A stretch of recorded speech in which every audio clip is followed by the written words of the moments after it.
Hi guys, so you're now tuning into the Social Nubian channel, and I'm here with Miss NaturalQueenofCoarse. And today we're going to talk a little something about relationships. We had a discussion earlier today about being conscious, reflecting on things that have happened in our life, and we have learned from it and we have grown, and it helped us to make other appropriate decisions in our life. It's either from work, relationships, our family, our passion that we are desired to do. Yes. So we want to touch base on relationships, and I just want to give something that happened with me. I actually went on a date, and let me just give you the scenario and paint the picture for you. Woo! So I went on this date with this guy. Nice guy, great conversation. It was date number 4. Everything is going great. Okay, his conversation was great, but how did he look? Oh, so yummy. Just imagine Denzel meet Mekhi Brooks. Yes, ladies. Oh, so yummy. Chocolate. Yes. So, got it. Now I have that to should not shape your you picking a man. I know, but for the sake of the story, I need some pictures. Give you some visual, some visual cues, people. So anyway, dated this guy, went out to dinner. So I do not eat pork. No. So we're sitting down, and he's saying that he converted and he changed his whole perspective of religion and eating and being more conscious. I was like, okay, I can dig this. So I'm like, okay, what did you convert your religion to? What was your original religion? He was like, oh, I was Christian. I was like, okay, so what did you convert to? He was like, oh, I'm Baptist. I'm like, okay, I could dig it. No judgment against any religion. So we're sitting down having a conversation, and he said that, his mother practiced Islam. So I was like, okay, I could dig that. We all have a higher being who we pray to, so dig that. So he's like, oh, I don't eat pork. So I was like, okay, I don't eat pork too. We got something else in common. We got something in common. So we looking at the menu, and I'm like, okay, this looks good. So I just want to set the other picture. We're at an Italian restaurant having dinner. So for those who know, when you go out to an Italian restaurant, there's some pork that consists of like their sausage. So he told the waitress he wanted the sausage. So I said, did he not look at the menu? Didn't he say he don't eat pork? Preach. So I'm looking at him. I'm like, okay, excuse me, sorry for a moment, wait. Church finger. Stop. Un momento. Thank you. I said, you said you don't eat pork. Now this is me having the conversation. I was like, but the sausage has pork in it. That's what the menu said with a little brackets next to it, people. He said, oh yeah. So I said, now this is where the light bulb went off, people. Now, when the light bulb goes off in your head, that means you need to reflect on that. So I'm like, okay, I'm going to let him order that, because obviously he didn't get what I said. That's pork in it, and you just said you don't eat pork. So I was like, okay, so he's eating like it was the last meal he had. I'm thinking, good God. People. He went against his own right. ideology, his own conviction. So what that said to me is, this is not a man that I need to be with, because if you could sit down and just tell me you don't eat pork and you converted your religion and you feel you have embraced some of the stuff that your mother is now practicing in her new religion, that however long she's been practicing, but you have adapted some of those things, it said to me that you are a man that is not conscious. You can't make decisions. You're like a sponge. You soak that sucker up. And I wasn't for it. Either way, we're not dating. Yeah, that was definitely a red flag. That was a red flag. The light bulb against your hand saying, don't do it. Don't look into the light. No people. But needless to say about that, when it comes to relationship, when things are giving you the red flag, light bulbs are going off, don't do it. I got a little sore throat, feel a little harsh, but just talking about that story, I'm traumatized, people. But when you get a red flag, if the man says certain things in a relationship, like, have you ever heard a man say certain things that says, ooh, he likes to beat his woman? Is that a yes or no, boo? No, maybe. Luckily, I haven't experienced that, but I've seen people in, you know, domestic violence relationships and verbally abusive relationships, and you know what I noticed about women, sometimes we take extra care when picking out clothes, picking out outfits, picking out shoes, but when it comes to picking a partner, we ignore the signs and the red flags, and we just think in our mind, like, we ignore everything and hope that everything will be okay. But our intuition, women, we are gifted with that intuition. That's part of our feminine charm. It does not lie. Like, don't ignore your intuition and your gut. You have to trust it. Preach. And especially when someone contradicts themselves, like their words don't match their action, that's, you know, let me interject by saying, by all means, I am not a relationship expert, but I am a expert on my life.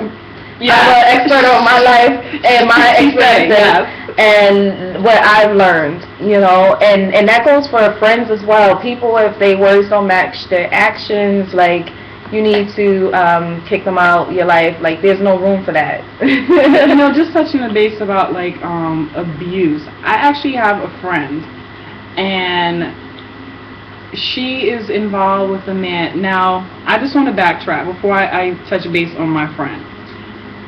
People give shade to Steve Harvey. I like your book. Yes, I did read it. I said it. People give shade to Steve Harvey about the part in the chapter of his book that says the 90-day rule. It might sound like bullshit to most people, but I'm going to tell you the reason why it's not bullshit. The whole 90-day period, you're learning about who this guy is. You need to be keen about the things that he's saying. As the date example that I gave you show, this man is not a conscious man. His words don't mean nothing, and he's a liar. Boldface. He scarfed down that boy. Like, it was the last meal. Like, he was serving death row, and they said, "What do you want?" Pork chops, man. Yes. But just to go back to the 90-day rule, the 90-day rule is important. You learn about who this guy is. You learn the things that he says, because some of the things that these guys say out here, again, not a relation expert, didn't write a book. Shout out to Steve Harvey, love the book, but you need to be keen on the things that happens, and that 90-day rule is a good chapter that he has in his book. You're learning about not only a guy, a man. You're learning about, is she gonna key your car? Not saying I keep anybody's car, because I do not believe in those type of things. But is she gonna key your car? Is she the woman that does not know how to manage her money? If managing money is something that's important in your relationship, you need to know these things. Now, just to go back about, and those are grown folks, you know, ideals and expectations. Like, none of that, oh, he's cute nonsense. Like, if you planning to build with somebody, build a life with somebody, that's one of the key components, you know. And both sides of the part, you know, for male and female. I was not a fan. This is where we clash. I wasn't a fan of the think like a man thing, because I feel like we're a woman and we're different for a reason. I feel like you should think like a goddess, you know, and you should hold yourself with high regard. And with holding yourself with high regard, you know the qualifications that you need from a partner. And do not write it down. Do not. That's just my opinion, but go ahead. You know the qualifications you need for a partner, what you need in your life, you know, and also you need to know what you have to bring to the table as well. So managing money, that goes both ways, you know, having an income that goes both ways. And then in New York City, can you hustle? Can you make an additional income? Like, do you have any side skill? So I think it goes both ways, and you really should take the time to get to know someone, those intricate things that helps a relationship thrive. And finances, I read somewhere, I'm sorry I don't have the quote, a lot of marriages end because of finances. You know, you can be rigid and responsible, but then your partner is a shopaholic, and men can be shopaholics too, or gambling, you know, going to the drug problems, going to the Gucci store, maxing out their credit cards. Like, you need to know or just this. hitting up the strip club. Oh, okay. I'm not even going to touch that one. But, just saying, yeah. Talking about they lost their money. I lost it. It costs a lot of money in the strip club, people. Don't go there. $3 for a half a chicken wing. That's rent money. Don't make anything money.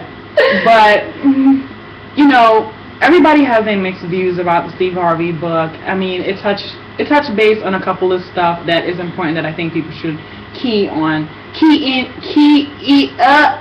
tongue tied, to focus on, people. There you go. Yeah, to focus on.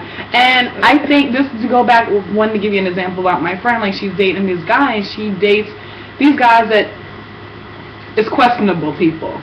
Suspect. Yeah. Red flag, alert, life jacket.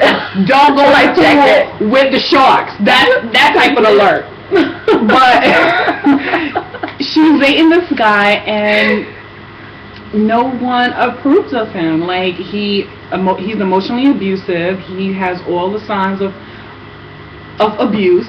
He had previous histories of hitting his previous girlfriends, and she's fully aware of this, and she's okay with it. And he also had put his hands on her to the point that her index finger broke. So it's like, I know she gave the face like, what? No! Yes! And she still chooses to be with this man. And I mean, all you could do is just be a good friend and be there when your friend needs you. But I think a lot of women out there need, you know, being on a serious note, need to be conscious about the relationship that they're getting into. Use that 90-day or 6-month rule, whatever you want to call it for yourself. Utilize it, not only for men, but not only on men, but men using it for the woman that they choose to be with. You need to key in on all of these components when trying to have a healthy relationship. My recommended reading for relationships is actually called The Spirit of Intimacy. That's the school of thought I come from. It basically is it gives an outlook on a relationship from a spiritual standpoint, not religious, but spiritual, and how it takes a village. There's the old African proverb, it takes a village to raise a child. It takes a village to keep a relationship together.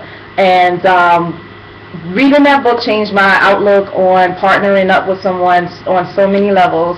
I don't know the author's name off the top of my head, but if you Google The Spirit of Intimacy, you can find it. It's an easy read. It's just little chunks of quotes and little stories based off her village's way of life when it comes to marriage and relationships. And if you're metaphysical and spiritual like me, and you would like to take that approach, it's a good read, The Spirit of Intimacy. Thank you guys for tuning in. I hope to see you soon. Like, subscribe, comment, follow me on Facebook, Instagram, Twitter, Tumblr, and also check out Miss NaturalQueenofCoarse, and that's spelled course like nappy hair. COARSE. See you soon, guys. Bye.